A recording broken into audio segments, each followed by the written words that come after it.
Imagine if you had a cheat sheet for music, a tool that unlocks key signatures, chords, and even song structures at a glance. That's the circle of fifths. It's like a musical periodic table, except instead of chemicals, it gives you the building blocks of nearly every song you've ever heard. Today, we're breaking it down so you actually understand it, without the boring music theory lectures. By the end, you'll be able to use it like a pro. In Western music, we have 12 different notes, and once you go past the 12th, the pattern repeats.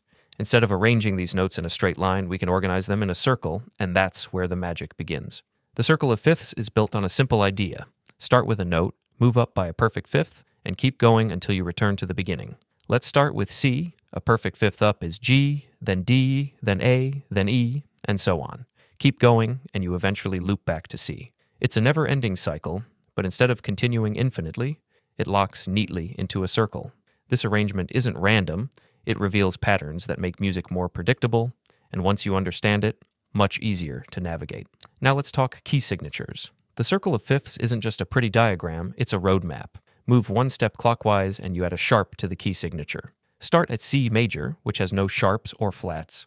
Move to G and you get one sharp, F sharp. Move to D and you get two sharps, F sharp and C sharp. This continues all the way around the circle. If you go counterclockwise, the opposite happens. You add flats instead. F major has one flat, B flat major has two, E flat has three, and so on.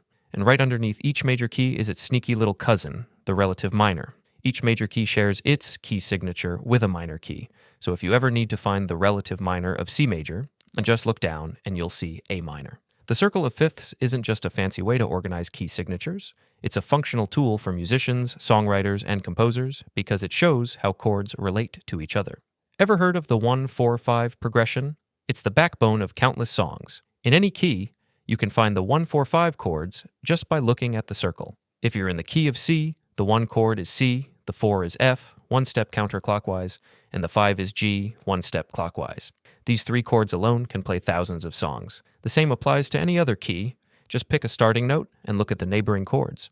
One of the biggest reasons musicians love the circle of fifths is that it makes key changes smooth and intuitive. Modulation, or changing keys mid-song, can sound seamless if you move through the circle naturally.